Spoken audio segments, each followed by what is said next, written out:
जय हिंद, वंदे मातरम। स्वागत है आप सभी का फ्री एग्जाम जिन यूट्यूब चैनल पर। दोस्तों, अगर आप बिहार डीएलएड एंट्रेंस एग्जाम 2025 देने वाले हैं तो आज से हम आपके लिए एक प्रैक्टिस सेट प्रारंभ करने जा रहे हैं, जिसमें हमने केवल वही प्रश्न शामिल किया है जिस प्रकार के प्रश्न आपके एग्जाम में पूछे जाते हैं।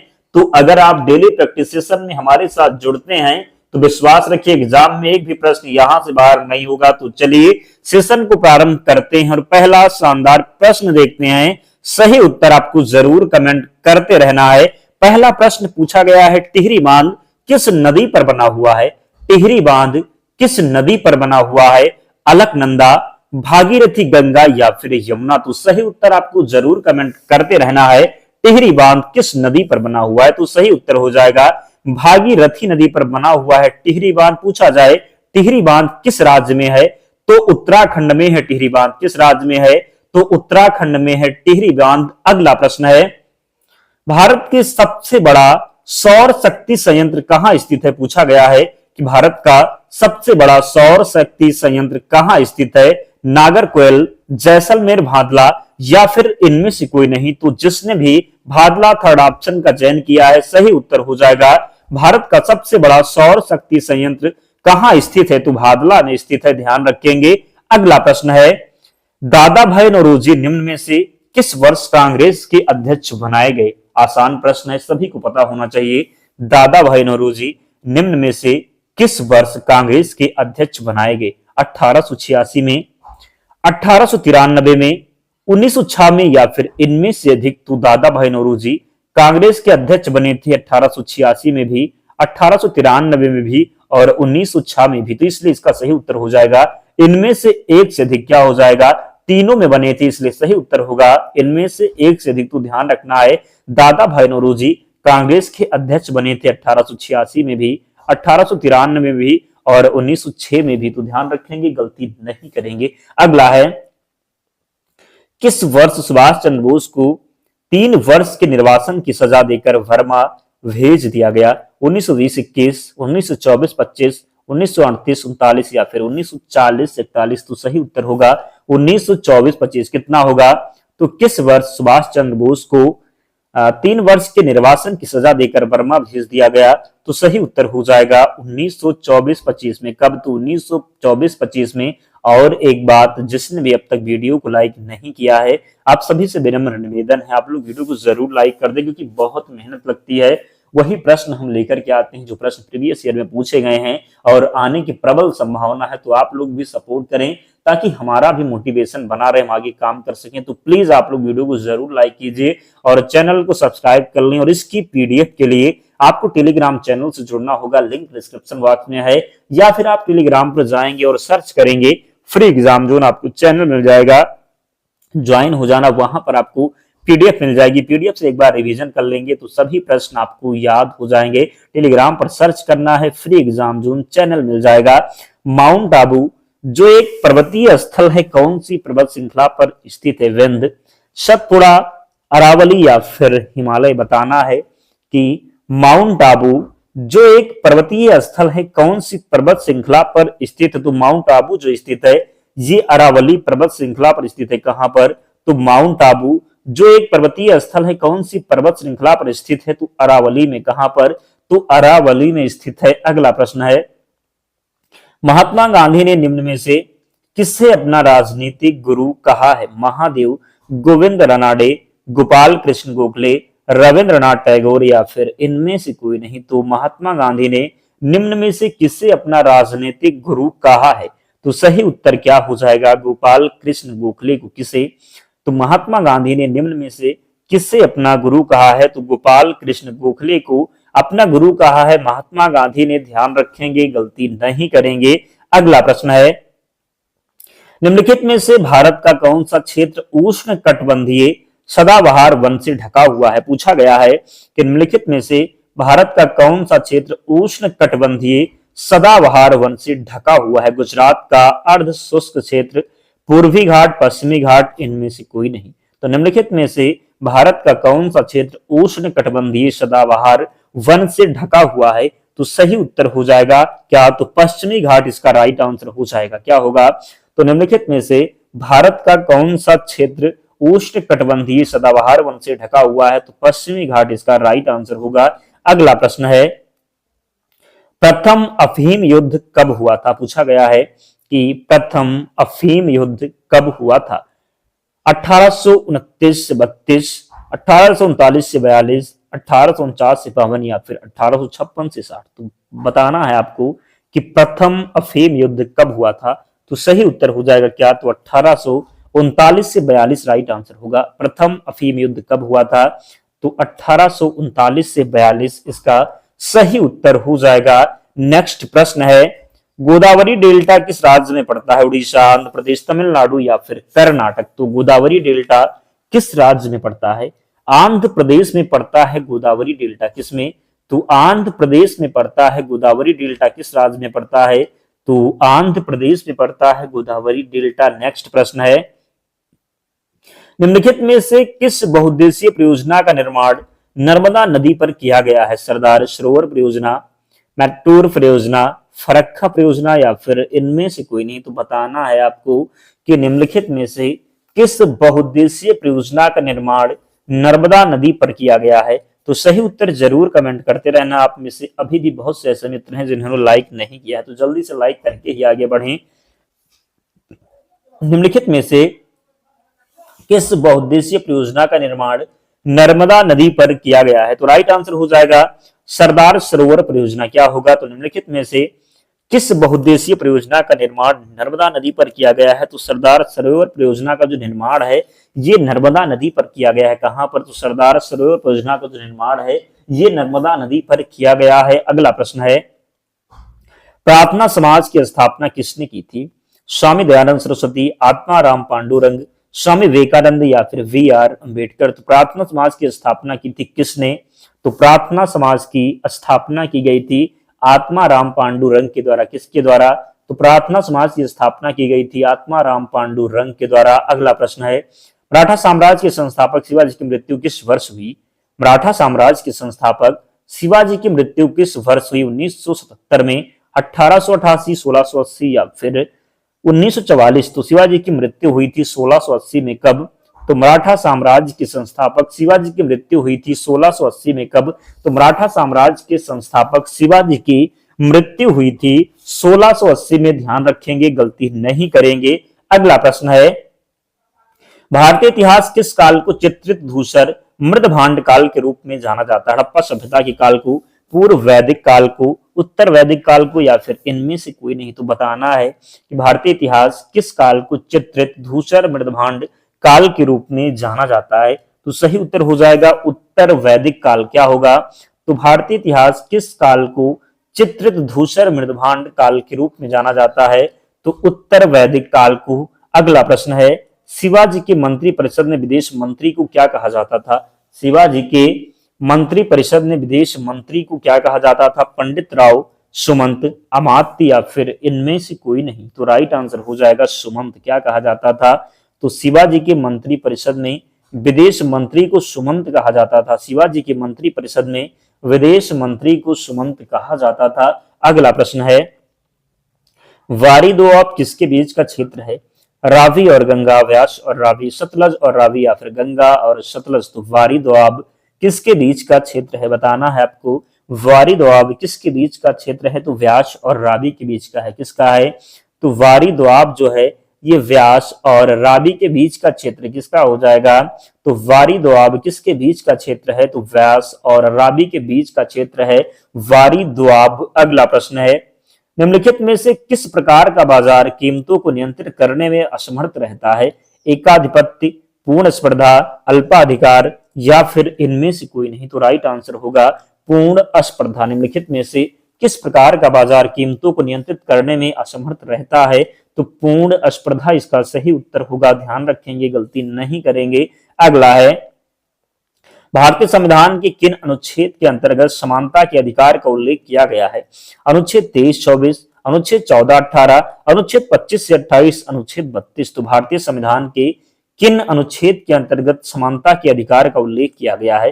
तो जो समानता का अधिकार है ये अनुच्छेद 14 से 18 में है। किसमें? तो भारतीय संविधान के किन अनुच्छेद के अंतर्गत समानता का अधिकार का उल्लेख किया गया है? तो 14 से 18 में जो है समानता का उल्लेख किया गया है, ध्यान रखेंगे, गलती नहीं करेंगे। अनुच्छेद 32 में संवैधानिक उपचारों का अधिकार है, जिसे भीमराव अंबेडकर ने संविधान की आत्मा कहा है, ध्यान रखेंगे। अगला है, इनमें से कौन सी नीलगिरी पहाड़ियों की सबसे ऊंची चोटी है? डोडा बेटा, अरमाकोंडा, अनाईमुडी या फिर महेंद्रगिरी? तो राइट आंसर क्या होगा? डोडा बेटा होगा। इनमें से कौन सी नीलगिरी पहाड़ियों की सबसे ऊंची चोटी है? क्या तो इनमें से कौन सी नीलगिरी पहाड़ियों की सबसे ऊंची चोटी है? तो डोडा बेटा राइट आंसर हो जाएगा, गलती नहीं करेंगे। अगला है, कृषि भूमि के उत्तराधिकार के संबंध में शुल्क संविधान की किस सूची के अंतर्गत आता है? कृषि भूमि के उत्तराधिकार के संबंध में शुल्क संविधान की किस सूची के अंतर्गत आता है? संघ सूची, राज्य सूची, समवर्ती सूची या फिर इनमें से कोई नहीं? तो कृषि भूमि के उत्तराधिकार के संबंध में शुल्क संविधान की किस सूची के अंतर्गत आता है? तो सही उत्तर होगा राज्य सूची के अंतर्गत आता है। किसके अंतर्गत? तो राज्य सूची के अंतर्गत आता है। कृषि भूमि के उत्तराधिकार के संबंध में शुल्क संविधान की किस सूची के अंतर्गत आता है? तो राज्य सूची के अंतर्गत आता है, ध्यान रखेंगे, गलती नहीं करेंगे। अगला है, सेवा क्षेत्र किस अर्थव्यवस्था के क्षेत्र का एक हिस्सा है? तो सेवा क्षेत्र किसमें आता है? सभी को पता है, आसान प्रश्न है। इस प्रकार के प्रश्न आप गलत नहीं करेंगे। इस प्रकार के प्रश्न अगर आप गलत करते हैं तो ध्यान रखना अभी आपकी तैयारी बहुत कमजोर है। सेवा क्षेत्र किस अर्थव्यवस्था के क्षेत्र का एक हिस्सा है? द्वितीय क्षेत्र, तृतीय क्षेत्र, प्राथमिक क्षेत्र या फिर सार्वजनिक क्षेत्र? जो सेवा क्षेत्र है ये तृतीय क्षेत्र में आता है। किसमें?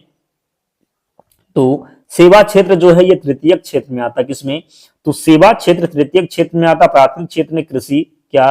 तो प्राथमिक क्षेत्र में कृषि हो गया और द्वितीय में उद्योग धंधे हो गए। तो इस प्रकार आपको ध्यान रखेंगे, प्राथमिक में क्या होगा? कृषि, द्वितीय में उद्योग धंधे, तृतीय में क्या? तो सेवा क्षेत्र, ध्यान रखना है। अगला है, प्रथम लोकसभा के प्रथम उपाध्यक्ष कौन थे? G B Mavalankar, M A Ayyangar, Sardar Hukam Singh? इनमें से कोई नहीं। बताना है आपको कि प्रथम लोकसभा के प्रथम उपाध्यक्ष कौन थे। अगर पूछा जाता है कि प्रथम लोकसभा के अध्यक्ष कौन थे, तब सही उत्तर होता जीबी मावलंकर। लेकिन यहां पर आप गलती नहीं करेंगे क्योंकि यहां पर उपाध्यक्ष पूछा गया है। तो प्रथम लोकसभा के प्रथम उपाध्यक्ष की बात करेंगे, G B Mavalankar, M A Ayyangar, Sardar Hukam Singh या फिर इनमें से कोई नहीं। तो राइट आंसर होगा एम ए अयंगर। क्या होगा? तो प्रथम लोकसभा के प्रथम उपाध्यक्ष जो थे ये एम ए अयंगर थे। कौन? तो प्रथम लोकसभा के प्रथम उपाध्यक्ष थे एम ए अयंगर। सही उत्तर हो जाएगा। अगला है, लोकसभा तथा विधानसभा के चुनाव में मतदान देने के लिए मताधिकार की न्यूनतम आयु 21 वर्ष से घटाकर 18 वर्ष किस संविधान संशोधन अधिनियम में कर दिया गया? 61वां संविधान संशोधन अधिनियम, 72वां संविधान संशोधन अधिनियम, 21वां संविधान संशोधन अधिनियम या फिर इनमें से कोई नहीं? तो लोकसभा तथा विधानसभा के चुनाव में मतदान देने के लिए मताधिकार की न्यूनतम आयु 21 वर्ष से 18 वर्ष घटाकर कर दिया गया। तो कौन सा संविधान संशोधन हुआ था? तो सही उत्तर हो जाएगा 61वां संविधान संशोधन अधिनियम के द्वारा जो वोट डालने की जो उम्र है, मतदान करने की जो उम्र है, 21 वर्ष से घटा करके 18 वर्ष कर दिया गया था। कौन सा संविधान संशोधन था? तो 61वां संविधान संशोधन था, ध्यान रखेंगे। नेक्स्ट है, डॉक्टर विधान चंद्र राय को भारत रत्न सम्मान कब मिला? 1961, 1962, 1963 या फिर 1980? तो डॉक्टर विधान चंद्र राय को भारत रत्न सम्मान कब मिला? तो सही उत्तर इसका होगा 1961 में। कब? तो डॉक्टर विधान चंद्र राय को भारत रत्न सम्मान कब मिला? तो डॉक्टर विधान चंद्र राय को भारत रत्न सम्मान मिला 1961 में। कब मिला? तो 1961 में मिला, ध्यान रखेंगे। अगला प्रश्न है, क्षेत्रफल की दृष्टि से विश्व का छठा सबसे बड़ा देश कौन सा है? चीन, ब्राजील, ऑस्ट्रेलिया या फिर कनाडा? पूछा जाए कि क्षेत्रफल की दृष्टि से भारत का कौन सा स्थान है, तो भारत का 7वां स्थान है। क्या है? तो भारत का 7वां स्थान है। 7वां से पहला पूछा है कि छठा कौन सा होगा, तो भारत जो है 7वें नंबर पर है और छठे नंबर का पूछा गया है। तो छठे नंबर पर जो है ये ऑस्ट्रेलिया है। क्या है? तो ये ऑस्ट्रेलिया है, ध्यान रखेंगे। क्षेत्रफल की दृष्टि से विश्व का छठा जो देश होगा ये ऑस्ट्रेलिया होगा। आपको किस प्रकार ध्यान रखना है? तो रुक चीन, अब आया भारत, रुक चीन। रूस जो है पहले नंबर पर है, दूसरे पर कनाडा। तो इस प्रकार आपको ध्यान रखना है। अगला है, 1931 में निम्नलिखित में से कौन इंडियन नेशनल कांग्रेस के अध्यक्ष थे? नलिनी सेनगुप्ता, वल्लभ भाई पटेल, डॉक्टर राजेंद्र प्रसाद, सच्चिदानंद सिन्हा? तो 1931 में निम्नलिखित में से कौन इंडियन नेशनल कांग्रेस के अध्यक्ष थे? तो सही उत्तर हो जाएगा वल्लभ भाई पटेल। कौन? तो 1931 में निम्नलिखित में से कौन इंडियन नेशनल कांग्रेस के अध्यक्ष थे? तो वल्लभ भाई पटेल थे। नेक्स्ट है, 1948 की औद्योगिक नीति में उद्योगों को कितने वर्गों में विभाजित किया गया है? 3 वर्गों में, 4 वर्गों में, 2 वर्गों में या फिर इनमें से कोई नहीं? तो बताना है कि 1948 की औद्योगिक नीति में उद्योगों को कितने वर्गों में विभाजित किया गया है? तो उद्योगों को विभाजित किया गया है 4 वर्गों में। कितने? तो 1948 की औद्योगिक नीति में उद्योगों को कितने वर्गों में विभाजित किया गया है? तो उद्योगों को 4 वर्गों में विभाजित किया गया है। ध्यान रखेंगे, गलती नहीं करेंगे। 27 नंबर है लक्षद्वीप समूह और अंडमान निकोबार द्वीप समूह के समुद्र तट सहित भारत के समुद्र तट की लगभग कुल लंबाई कितनी है? 5717 किलोमीटर, 7517 किलोमीटर, 4527 किलोमीटर, 4555 किलोमीटर। तो बताना है आपको कि लक्षद्वीप समूह और अंडमान निकोबार द्वीप समूह के समुद्र तट सहित भारत की समुद्र तट की लगभग कुल लंबाई कितनी है? तो सही उत्तर हो जाएगा 7517 किलोमीटर। कितना? तो लक्षद्वीप समूह और अंडमान निकोबार द्वीप समूह के समुद्र तट सहित भारत की समुद्र तट की कुल लंबाई कितनी है? तो 7517 किलोमीटर। अगला है, बिहार में पहली बार राष्ट्रपति शासन जब लगा था उस समय बिहार के राज्यपाल कौन थे? डॉक्टर जाकिर हुसैन, नित्यानंद कानूनगो, देवकांत बरुआ, इनमें से कोई नहीं? तो बिहार में जब पहली बार राष्ट्रपति शासन लगा था तो उस समय बिहार के राज्यपाल थे नित्यानंद कानूनगो। कौन थे? तो नित्यानंद कानूनगो। अगला है, बिहार के मधुबनी जिले से शुरू सुखेत मॉडल किस विषय से संबंधित है? शिक्षा, प्रदूषण, दूरसंचार या फिर इनमें से कोई नहीं? तो बिहार के मधुबनी जिले से शुरू सुखेत मॉडल किससे संबंधित है? तो सुखेत मॉडल है ये किससे संबंधित है? तो सही उत्तर हो जाएगा प्रदूषण से। किससे? तो जो सुखेत मॉडल है ये प्रदूषण से संबंधित है। अगला है, हमारे शरीर की हड्डियों में कौन से ऊतक पाए जाते हैं? अर्धचर्मिक, अस्थायी ऊतक, संयोजी ऊतक या फिर इनमें से कोई नहीं? तो हमारे शरीर की हड्डियों में जो ऊतक पाए जाते हैं ये संयोजी ऊतक पाए जाते हैं। कौन से? तो हमारे शरीर की हड्डियों में कौन से ऊतक पाए जाते हैं?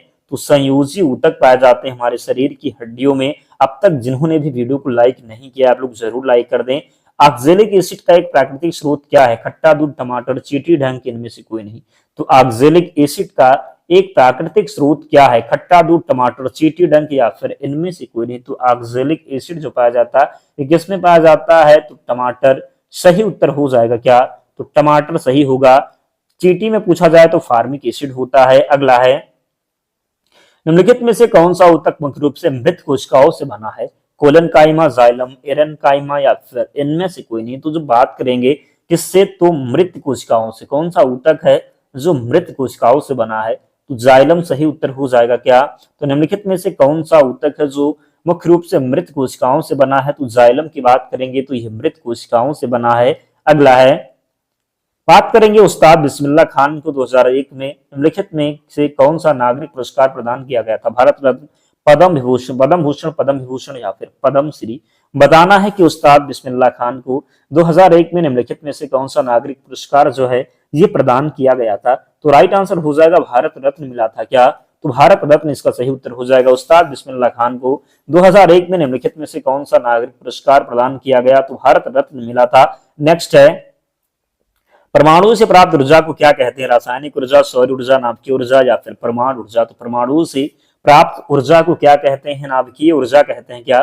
तो परमाणु से प्राप्त ऊर्जा को नाभिकीय ऊर्जा कहेंगे। गलती नहीं करेंगे। परमाणु से प्राप्त ऊर्जा को क्या कहेंगे? तो नाभिकीय ऊर्जा कहते हैं परमाणु से प्राप्त ऊर्जा को। अगला प्रश्न है, कौन तंत्र तरल पदार्थ को एक स्थान से दूसरे स्थान पर संचरण करती है? उत्सर्जन संबंधी, संवहन संबंधी, श्वसन संबंधी या फिर इनमें से कोई नहीं? तो कौन तंत्र तरल पदार्थ को एक स्थान से दूसरे स्थान पर संचरण करती है? तो सही उत्तर हो जाएगा संवहन संबंधी। क्या?